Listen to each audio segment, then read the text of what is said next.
පුළුවන් වෙනවා. සංසාරේ කරපු පින්වලට ලැබිච්ච මේ යහපත් ආත්මය නාස්ති කරගන්න නැතුව ඉන්න. විනාශ කරගන්න එපා. ඊට පස්සේ අර තාත්තා කියනවා ඇඳ අල්ලගන්න කියලා ඉවර වෙලා ඇඟට වතුර වක්කන කියවුවා. එයි පිච්චෙනවා.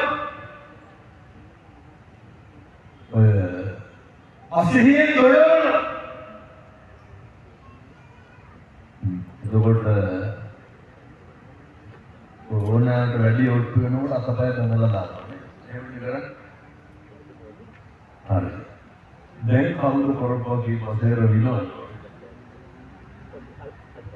යාළුවෝ ඉන්න. අම්මා තාත්තා ඉන්න. දරුවෝ මගේ කියලා තිබ්බ සල්ලි ධනෙ මගේ රස්සාව රහලා තියෙනවා. බුදුවරු උගන්න පුතාමත් ඉඳන්මත් ඉතිපාලෝ යන්නේ. පිටුනේ ආයෙත් කරනවා නැති. තමන්වත් නැතිකොට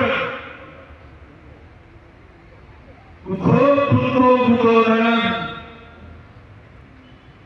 කවර ධනයක් කවර පුතුද.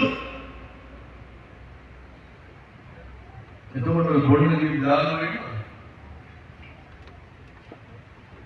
කවුරුත් ඒක හොඳට තේරුම් ගන්න පිළිතුරු. මරණ වෛද්‍යගේ එහා පැත්තයි මෙහා පැත්තයි පේනකොට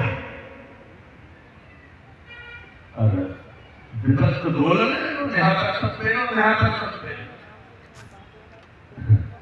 මේක කියනකොට අපේ තරුණ මහත්තු හිතයි ඕකට අපිට තව කල් තියෙනවා කියලා. කාලයක් නැහැ. නමේ කෙස්කාටම ඉස්සෙල්ල ජීවිතවල